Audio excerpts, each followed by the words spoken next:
Hi hello friends, welcome to my YouTube channel. ನೀವಿನ್ನೂ ಈ ಚಾನಲ್ನ ಸಬ್ಸ್ಕ್ರೈಬ್ ಮಾಡದೆ ನೋಡ್ತಾ ಇದ್ದೀರಾ ಅಂದರೆ ದಯವಿಟ್ಟು ಸಬ್ಸ್ಕ್ರೈಬ್ ಮಾಡಿ. ನೀವು ಸಬ್ಸ್ಕ್ರೈಬ್ ಮಾಡೋದ್ರಿಂದ ನಾನು ಹಾಕೋ ಪ್ರತಿಯೊಂದು ಎಪಿಸೋಡ್ ಕೂಡ ನೀವೇ ಮೊದಲು ನೋಡ್ಬೋದು, ನಿಮಗೆ ನೋಟಿಫಿಕೇಶನ್ ಬರುತ್ತೆ.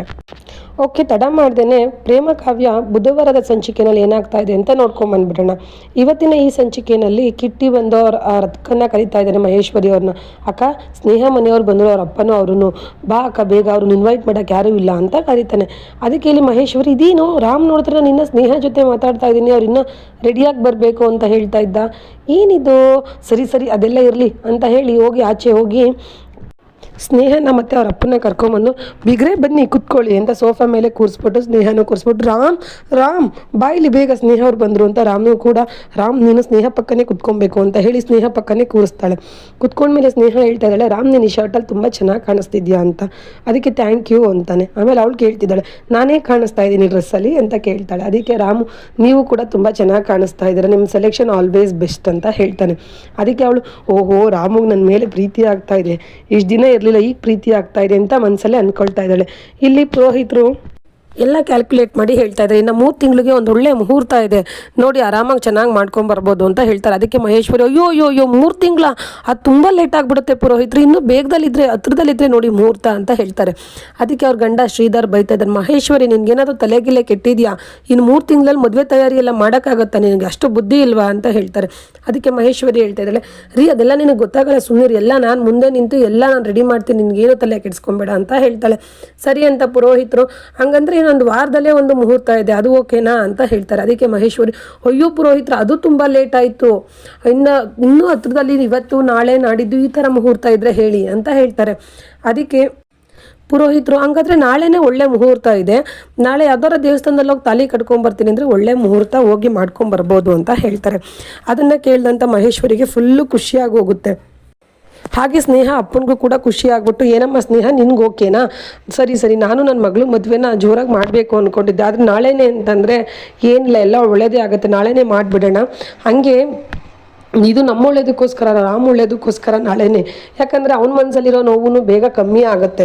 ಮದುವೆ ಆದ ತಕ್ಷಣ, ಮದುವೆ ಆಗಿದ್ದು ಬೆಳಗ್ಗೆಗೂ 1 ದಿನ 2 ದಿನ ಬಿಟ್ಟು ಲಂಡನ್ಗೋ ಪ್ಯಾರಿಸ್ಗೋ ಕಳಿಸ್ಬಿಟ್ರೆ ಇಬ್ಬರು ಆರಾಮಾಗಿ ಬರ್ತಾರೆ, ಎಲ್ಲ ನೋವು ಮರೆತು ಅಂತ ಹೇಳಿಬಿಟ್ಟು, ರಾಮು ನಿನ್ಗೆ ಓಕೆನಪ್ಪ ಅಂತ ಹೇಳ್ತಾರೆ. ಅದಕ್ಕೆ ರಾಮು, ನನಗೆ ಓಕೆ, ನನಗೇನು ಪ್ರಾಬ್ಲಮ್ ಇಲ್ಲ ಅಂತ ಅವನು ಹೇಳ್ತಾನೆ.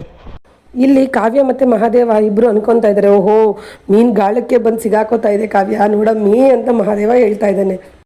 ಮತ್ತಿಲ್ಲಿ ಕಿಟ್ಟಿ ಪಂಚಮಿ ರೂಮಲ್ಲಿ ಮಲಗಿರ್ತಾಳೆ. ಅಲ್ಲಿ ಮಲಗಿರ್ಬೇಕಾದ್ರೆ ಇವನು, ಓಹೋ ಒಳ್ಳೆ ಸಿಕ್ಕಿದೆ ಚಾನ್ಸು ಅಂತ ಹೇಳಿ ಪಂಚೆನ ಮೇಲೆ ಕೊಟ್ಕೊಂಡು ಅವಳ ಪಕ್ಕ ಬಂದು ಮಲ್ಕೊಂಡು, ರಾಗಿ ಹೊಲದ ಹಾಗೆ ಕಣೆ ಗುಡಿಸಲು ಅಂತ ಹಾಡು ಹೇಳ್ಕೊಂಡು ಅವಳ ಮೇಲೆ ಕೈ ಹಾಕೋದಕ್ಕೆ ಹೋಗ್ತಾನೆ.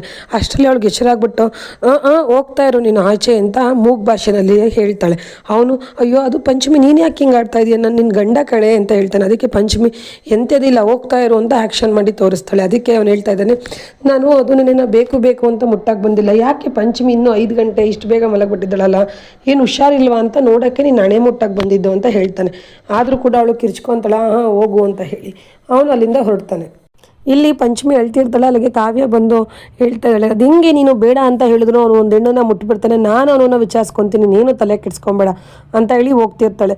ಅದಕ್ಕೆ ಪಂಚಮಿ ಬೇಡ ಅಕ್ಕ ಅಂತ ಕೈ ಇಟ್ಕೊಂಡು ಎಳಿತಾಳೆ. ಆದರೆ ಕಾವ್ಯ ಹೇಳ್ತಾ ಇದ್ದಾಳೆ, ಇಲ್ಲ ಪಂಚಮಿ, ನಿನಗೆ ಗೊತ್ತಿಲ್ಲ, ನಿನ್ಗೆ ಇಷ್ಟ ಇಲ್ಲದೆ ಅವ್ನು ಮುಟ್ಟಬಾರ್ದು, ಅದಿನ್ನೂ ಗಿಡವಾಗಿದ್ದಾಗಲೇ ಚಿವುಟ್ ಹಾಕಬೇಕು, ಮರ ಆಗಿಬಿಟ್ರೆ ಕಷ್ಟ ಆಗುತ್ತೆ, ನೀನು ಯೋಚನೆ ಮಾಡಬೇಡ, ನಾನು ಅವನನ್ನು ನೋಡ್ಕೊತೀನಿ ಅಂತ ಹೇಳಿ ಅಲ್ಲಿಂದ ಆಚೆ ಹೋಗಿ, ಕಿಟ್ಟಿ ಬಾರೋ ಆಚೆ ಅಂತ ಹೇಳಿ ಕರೀತಾಳೆ. ಕಿಟ್ಟಿ ಬರ್ತಾನೆ. ಏನು ಕಾವ್ಯ, ನಾನು ಇಲ್ಲೇ ಇದ್ದೀನಿ, ಏನು ಹೇಳು, ಏನಕ್ಕೆ ಗಂಟ್ಲ ಕಿರ್ಚ್ಕೊತಾ ಇದೆಯಾ ನೀನು ಹಾಗೆ ಅಂತ ಹೇಳ್ತಾನೆ. ಅದಕ್ಕೆ ಕಾವ್ಯ ಹೇಳ್ತಾ ಇದ್ದಾಳೆ, ಅಲ್ಲ ನೀನು ಇವಳನ್ನ ಹೋಗ್ಬಿಟ್ಟು ಪಂಚಮಿನ ನೀನು ಹೇಗೆ ಅವಳ ಪಕ್ಕ ಹೋಗಿ ಮಲ್ಕೊಂಡು ಅವಳನ್ನ ನಿನ್ನ ಅವಳ ಮೇಲೆ ಕೈ ಹಾಕ್ತೀಯ, ಅದೆಷ್ಟು ಧೈರ್ಯ ನಿನಗೆ ಅಂತ ಹೇಳ್ತಾಳೆ. ಅದಕ್ಕೆ ಕಿಟ್ಟಿ ಹೇಳ್ತಾ ಇದ್ದಾನೆ, ನಾನು ಅವಳ ಮೇಲೆ ಬೇಕು ಅನ್ನೋ ಉದ್ದೇಶದಲ್ಲೇ ಹಾಕಿಲ್ಲ, ಇಷ್ಟೊತ್ತಿಗೆ ಮಲಗಿದ್ದಾಳಲ್ಲ, ಏನು ಹುಷಾರಾಗಿದ್ದಾಳ ಅಂತ ಹೋಗಿ ನೋಡಿದ್ದು ಅಂತ ಹೇಳ್ತಾನೆ. ಅದಕ್ಕೆ ಕಾವ್ಯ ಹೇಳ್ತಾ ಇದ್ದಾಳೆ, ನೀನು ಯಾವ ಉದ್ದೇಶದಿಂದ ಮುಟ್ತಾ ಇದೆಯಾ ಅಂತ ಅವಳಿಗೆ ಗೊತ್ತಾಗದೇ ಇರೋಷ್ಟು ಅವಳೇನು ದಡ್ಡಿ ಅಲ್ಲ, ಒಳ್ಳೆಯ ಉದ್ದೇಶನ ಕೆಟ್ಟ ಉದ್ದೇಶನ ಎಲ್ಲ ಅವಳಿಗೆ ಗೊತ್ತಾಗುತ್ತೆ, ನಿನ್ಗೆ ನಾಚಿಕೆ ಆಗಲ್ವಾ ಅಂತ ಬೈತಿರ್ತಾಳೆ. ಅಲ್ಲಿಗೆ ಮಹೇಶ್ವರಿ ಬಂದು, ನೀನೇನು ಮಾತಾಡೋದು, ಅವರು ಗಂಡ ಹೆಂಡತಿ ವಿಷಯ ಅದು, ಅವ್ರೇನಾದರೂ ಮತ್ತೆ ಮಾಡ್ಕೊತ ನೀನೇನಾದರೂ ಮಧ್ಯದಲ್ಲಿ ಬರೋಕ್ಕೆ ಅಂತ ಹೇಳ್ತಾಳೆ. ಅದಕ್ಕೆ ಇವಳು ಕೋಪ ಬಂದ್ಬಿಟ್ಟು, ಏಯ್ ಮುಚ್ಚು ಬಾಯಿ, ನೀನೇನಾದರೂ ಈ ವಿಷಯವಾಗಿ ಮಾತಾಡಿದ್ರೆ ಒಂದೆಣ್ಣಾಗಿ ನಾಚಿಕೆ ಆಗಲ್ಲ ಈ ಥರ ಮಾತಾಡೋದಕ್ಕೆ. ಕಿಟ್ಟಿ, ಇದೇ ಲಾಸ್ಟು, ಇನ್ನೊಂದ್ಸಲಿ ಪಂಚಮಿಗೆ ಇಷ್ಟ ಇಲ್ಲದೆ ನೀನು ಅವಳನ್ನು ಮುಟ್ಟಿದ್ರೆ ಪರಿಣಾಮ ನೆಟ್ಟಗಿರಲ್ಲ ಅಂತ ಹೇಳ್ತಾಳೆ. ಇಲ್ಲಿ ಮಹೇಶ್ವರಿ, ಕಾವ್ಯ ನಿಂದು ತುಂಬ ಅತಿ ಆಯಿತು, ನಿಂದು ಇದು ತುಂಬ ಅತಿಯಾದ ಆಟಗಳನ್ನ ನೀನು ಏನೇ ಇದ್ರು ನಿನ್ನ ಗಂಡನ ಹತ್ರ ಇಟ್ಕೋ ಅಂತ ಹೇಳ್ತಾಳೆ. ಅದಕ್ಕೆ ಕಾವ್ಯ ಹೇಳ್ತಾಳೆ, ನೀನು ಅಷ್ಟೇ, ಇದೇನೇ ಇದ್ರೂ ಆಟಗಳು ನಿನ್ನ ಹತ್ರ ಇಟ್ಕೋ, ಪಂಚಮಿ ವಿಷಯಕ್ಕೆ ಬಂದರೆ ನೆಟ್ಟಗಿರಲ್ಲ ಪರಿಸ್ಥಿತಿ, ತಿಳ್ಕೊ. ನಾನು ಮೈಂಡ್ ಕಟ್ಟಿಲ್ಲದೆ ಹೋಗಿರೋದಕ್ಕೆ ನಿಮ್ಮಂಥ ಕಂತ್ರಿಗಳು ಇನ್ನೂ ಈ ಮನೆಯಲ್ಲಿ ಉಳಿದಿರೋದು. ನಾನು ಮೈಂಡ್ ಏನಾದರೂ ಕಟ್ಟಿದ್ರೋ ನಿಮ್ಮನ್ನು ಯಾವತ್ತೋ ಒದ್ದು ಆಚೆ ಆಗ್ತಾ ಇದ್ದೆ ಅಂತ ಹೇಳ್ತಾಳೆ. ಅದಕ್ಕೆ ಅಲ್ಲಿ ಕಿಟ್ಟಿ ಕೋಪ ಬಂದು, ಕಾವ್ಯ, ನೀನು ನಮ್ಮ ಅಕ್ಕನ ಬಗ್ಗೆ ಹಂಗೆಲ್ಲ ಮಾತಾಡಬೇಡ, ನಮ್ಮ ಅಕ್ಕ ಈ ಮನೆ ಯಜಮಾನಿ ಅಂತ ಹೇಳ್ತಾನೆ. ಅದಕ್ಕೆ ಇವಳು ಹೇಳ್ತಾ ಇದ್ದಾಳೆ, ಮುಚ್ಚೋ ಬಾಯಿ, ಯಾರೋ ಯಜಮಾನಿ, ನೀನೇನೋ ಆಗ್ಬೇಕು ಈ ಮನೆಗೆ, ನಾನು ಈ ಮನೆ ಅಳಿಯ ಅಂತ ಹೇಳ್ತಾನೆ. ಅದಕ್ಕೆ ಕಾವ್ಯ ಹೇಳ್ತಾ ಇದ್ದಾಳೆ, ನೀನು ಈ ಮನೆ ಅಳಿಯ ಆಗೋದಕ್ಕೆ, ಪಂಚಮಿ ಗಂಡ ಆಗೋದಕ್ಕೆ ಜಾಸ್ತಿ ದಿವಸ ಸಾಧ್ಯನೇ ಇಲ್ಲ, ಆದಷ್ಟು ಬೇಗ ಅದನ್ನು ಚಿವುಟ್ ಹಾಕ್ತೀನಿ, ಹುಷಾರ್. ನೀನೇನಾದರೂ ಪಂಚಮಿ ವಿಷಯಕ್ಕೆ ಇನ್ನೊಂದ್ಸಲಿ ಬಂದ್ಯೋ ಕೈ ಕಾಲು ಎರಡೂ ಇರಲ್ಲ ನಿನಗೆ ಅಂತ ಹೇಳ್ತಾಳೆ. ಇಲ್ಲಿ ಮಹೇಶ್ವರಿ, ಕಾವ್ಯ, ನಿಂದು ತುಂಬ ಅತಿ ಆಯಿತು, ಅತ್ತೆ ಅನ್ನೋ ಮರ್ಯಾದೆ ಇಲ್ವೇನೆ ಅಂತ ಕಿರಿಸ್ತಾಳೆ. ಅದಕ್ಕೆ ಕಾವ್ಯ ಹೇಳ್ತಿದ್ದಾಳೆ, ಅತ್ತೆ ಅನ್ನೋ ಮರ್ಯಾದೆ ಅಕ್ಕರೆಯಿಂದ ಬರಬೇಕು, ನಿನ್ನಂಥ ಕಂತ್ರಿಗಳಿಗಲ್ಲ. ಇಲ್ಲಿ ನೀನು ಇವನು ಸೇರಿಕೊಂಡು ಪಂಚಮಿ ಜೀವನ ಹಾಳು ಮಾಡಿದ್ದೀರ, ನನಗೆಲ್ಲ ಗೊತ್ತು ಪಂಚಮಿ ಲೈಫ್ ಯಾರು ಹಾಳು ಮಾಡಿದ್ದು, ಎಲ್ಲ ಪ್ರೂಫ್ನ ನಾನು ಕಲೆ ಹಾಕ್ತಾ ಇದ್ದೀನಿ, ಎಲ್ಲ ಸಿಕ್ಕಿದ್ಮೇಲೆ ಪಕ್ಕ ಜೈಲಿಗೆ ಕಳಿಸ್ತೀನಿ, ಹುಷಾರ್ ಅಂತ ಹೇಳಿ ಕಿಟ್ಟಿಗೂ ವಾರ್ನಿಂಗ್ ಮಾಡಿ, ಇದೇ ಲಾಸ್ಟ್, ಪಂಚಮಿಗೆ ಯಾರೂ ಇಲ್ಲ ಅಂತ ಅಂದ್ಕೊಂಡ್ರೆ ಸರಿ ಇರಲ್ಲ, ಪಂಚಮಿಗೆ ನಾನಿದ್ದೀನಿ, ಇನ್ನೊಂದ್ಸಲಿ ಅವಳ ಹತ್ರ ಅಸಹ್ಯವಾಗಿ ವರ್ತಿಸಬಾರ್ದು ಅಂತ ಹೇಳಿ ಅಲ್ಲಿಂದ ಕಾವ್ಯ ಹೊರಡ್ತಾಳೆ. ಅಳೋದ್ಮೇಲೆ ಕಿಟ್ಟಿ ಹೇಳ್ತಾ ಇದ್ದಾನೆ, ಅಲ್ಲ ಅಕ್ಕ, ಅವಳಿಗೆ ಎಷ್ಟಕ್ಕ ಸೊಕ್ಕು, ಎಷ್ಟು ಧೈರ್ಯ, ನಿನ್ನ ಮುಂದೆನೇ ನಿಂತ್ಕೊಂಡು ನಿನಗೆ ಅವಾಜ್ ಹಾಕಿ ನಿನಗೆ ಧಮಕಿ ಹಾಕಿ ಹೋಗ್ತಾಳೆ, ಪೊಲೀಸ್ ಸ್ಟೇಷನ್ಗೆ ಕಳಿಸ್ತೀನಿ ಅಂತ. ಅವಳು ಹೇಳ್ದಂಗೆ ಏನಾರ ಮಾಡಿಬಿಟ್ರೆ ಏನಕ್ಕ ಮಾಡೋದು ಅಂತಾನೆ. ಅದಕ್ಕೆ ಇವಳು ಕೋಪ ಬಂದು, ಮುಚ್ಚೋ ಬಾಯಿ, ನನಗೆ ಅವಳಿಗೆ ಏನು ಮಾಡಬೇಕು ಅನ್ನೋದು ನನಗೆ ಚೆನ್ನಾಗಿ ಗೊತ್ತು, ಅವಳು ತುಂಬ ಮುಂದುವರೆದ್ಬಿಟ್ಟಿದ್ದಾಳೆ, ಅವಳನ್ನ ಹೆಂಗೆ ಇರಿಸ್ಬೇಕು ಅನ್ನೋದು ನನಗೆ ಗೊತ್ತು, ಅಲ್ಲಿ ತನಕ ಇನ್ನು ಸ್ವಲ್ಪ ಬಾಯಿ ಮುಚ್ಕೊಂಡಿದ್ರೆ ನನಗೆ ಅಷ್ಟೇ ಸಾಕು ಅಂತ ಹೇಳ್ತಾಳೆ. ಮತ್ತಿಲ್ಲಿ 4 ಜನ, ಪ್ರೇಮ, ಕಾವ್ಯ, ಮಹಾದೇವು ಮತ್ತು ರಾಮು ಎಲ್ಲ ಸರಿ ಪ್ಲ್ಯಾನ್ ಮಾಡ್ತಾ ಇದ್ದಾರೆ. ಮುಹೂರ್ತ ಹೆಂಗೋ ಫಿಕ್ಸ್ ಆಗೋಯ್ತು ನಾಳೆಗೆ ಅಂತ. ಆದರೆ ನಾಳೆಗೆ ಮದುವೆ ಆಗೋದಕ್ಕೆ ನಾವು ಬಿಡಬಾರ್ದು, ಇದೇನು ಅಂತ ಎಲ್ಲರೂ ಮುಂದೆ ಸತ್ಯ ಬಯಲು ಮಾಡಬೇಕು, ಅಮ್ಮನಿಗೆ ಈ ವಿಷಯ ಏನು ಅಂತ ಗೊತ್ತಾಗಬೇಕು. ನಾಳೆ ಎಲ್ಲರೂ ಮುಂದೆ ನಾವು ಅವಳ ಆಟನ ಬಯಲು ಮಾಡಬೇಕು, ಅವಳು ನಾವು ಕೊಡೋ ಹಿಂಸೆಗೆ ಸತ್ಯ ಒಪ್ಕೊಂಬಿಡ್ಬೇಕು, ನಾನೇ ತಳ್ಳಿ ನಾನು ಹಿಂಗೆ ಮಾಡಿದ್ದು ಎಲ್ಲ ಅಂತ ಸತ್ಯ ಒಪ್ಕೊಂಬಿಡ್ಬೇಕು. ಅಕ್ಕ, ನಿನ್ನ ಮೇಲೆ ನೀನು ಆಟ ಶುರು ಮಾಡ್ಕೊ ಅಂತ ಕಾವ್ಯ ಹೇಳ್ತಾಳೆ. ಸರಿ ಅಂತ ಅಂದ್ಬಿಟ್ಟು ಇವರು ಆಟ ಶುರು ಮಾಡ್ತಾರೆ. ಇಲ್ಲಿ ವಾಣಿಗೆ ಕಾಲ್ ಮಾಡಿ ಹೇಳ್ತಾರೆ ಏನು ಮಾಡಬೇಕು ಅಲ್ಲಿ ಅಂತ. ಇಲ್ಲಿ ಸ್ನೇಹ ಮಲಗಿರ್ಬೇಕಾದ್ರೆ ವಾಣಿ ಪ್ರೇಮಂದು ವಾಯ್ಸ್ ರೆಕಾರ್ಡ್ ಹಾಕ್ತಾಳೆ, ಸ್ನೇಹ ಅನ್ನೋ ರೆಕಾರ್ಡ್ ಹಾಕ್ತಾಳೆ.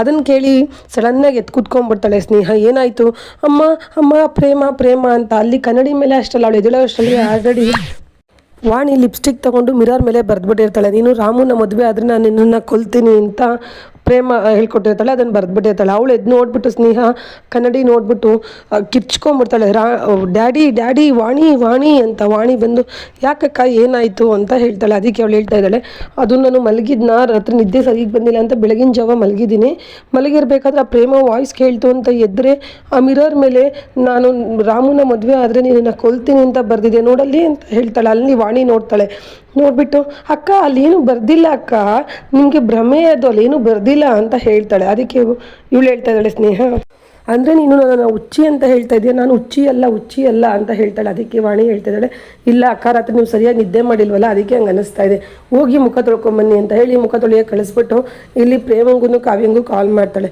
ಅಕ್ಕ, ನಾವು ಮಾಡಿದ ಪ್ಲಾನು ಸಖತ್ತಾಗಿ ಸಕ್ಸಸ್ ಆಯಿತು, ನಾನು ಅಲ್ಲಿ ಲಿಪ್ಸ್ಟಿಕಲ್ಲಿ ಬರ್ದಿರೋದು ನನಗೆ ಕಾಣಿಸ್ತಾ ಇಲ್ಲ ಅಂತ ಹೇಳಿದ್ನ, ಅದನ್ನ ನೋಡ್ಬಿಟ್ಟು ಸ್ನೇಹಂಗೆ ಅವಳಿಗೆ ಅನುಮಾನ ಬಂದ್ಬಿಟ್ಟಿದೆ, ನನಗೆ ಹುಚ್ಚಿಡ್ಬಿಟ್ಟಿದೆಯೇನೋ ಅಂತ ಹೇಳ್ತಾರೆ. ಅದಕ್ಕೆ ಇಲ್ಲಿ ಪ್ರೇಮ ಮತ್ತು ಕಾವ್ಯ ನಗಾಡ್ಕೊಂಡು ಸೂಪರಾಗಿ ಮಾಡಿದೆ, ಒಳ್ಳೆ ಪ್ಲಾನ್ ಸಕ್ಸಸ್ ಆಯಿತು, ನನ್ನನ್ನು ಕೊಲ್ಲಕ್ಕೆ ಬಂದಿರೋ ಆ ಸ್ನೇಹನಿಗೆ ತನ್ನನ್ನು ತಾನು ಉಳಿಸ್ಕೊಳ್ಳೋದು ಹೆಂಗೆ ಅನ್ನಂಗೆ ಮಾಡಬೇಕು, ವಾಣಿ ಹುಷಾರು, ವಾಣಿ ನೀನು ಸಿಗಾಕೊಂಡ್ಬಿಟ್ಟಿಯ, ನೀನು ಹುಷಾರಾಗಿ ಹ್ಯಾಂಡ್ಲು ಮಾಡೋ ಮೇಲೆ ನೀನು ಕಷ್ಟ ಆಗ್ಬಿಡುತ್ತೆ, ಸರಿನಾ, ನಿನ್ಗೇನಾದರೂ ತೊಂದರೆ ಆಗ್ತಿದೆಯಾ ಇದರಿಂದ ಅಂತ ಕೇಳ್ತಾರೆ. ಅದಕ್ಕೆ ವಾಣಿ, ಇಲ್ಲ ಅಕ್ಕ, ನನಗೆ ಯಾವ ತೊಂದರೆನೂ ಇಲ್ಲ, ಇಂಥ ಕೆಟ್ಟ ಹುಳಗಳು ಜಾಸ್ತಿ ದಿವಸ ಭೂಮಿ ಮೇಲೆ ಇರಬಾರ್ದು ಅಕ್ಕ, ನನಗೇನು ತೊಂದರೆ ಇಲ್ಲ, ನೀವು ಆರಾಮಾಗಿರಿ ಅಕ್ಕ, ನಾನು ಎಲ್ಲ ನೋಡ್ಕೊತೀನಿ ಅಂತ ಹೇಳ್ತಾಳೆ. ಅದನ್ನು ಕೇಳಿದಂತೆ ಇವರಿಬ್ರಿಗೂ ಕೂಡ ಖುಷಿ ಆಗುತ್ತೆ. ಇದಿಷ್ಟು ಬಂದು ಬುಧವಾರ ಸಂಚಿಕೆಯ ಪ್ರೇಮ ಕಾವ್ಯ ಎಪಿಸೋಡ್ ಫ್ರೆಂಡ್. ನೀವು ಮತ್ತೆ ಗುರುವಾರ ಸಂಚಿಕೆದು ನೋಡಬೇಕು ಬೇಗ ಅಂತ ಹೇಳಿದ್ರೆ ಈ ಚಾನಲ್ನ ಸಬ್ಸ್ಕ್ರೈಬ್ ಮಾಡೋದನ್ನು ಮರಿಬೇಡಿ friends. Thank you for watching.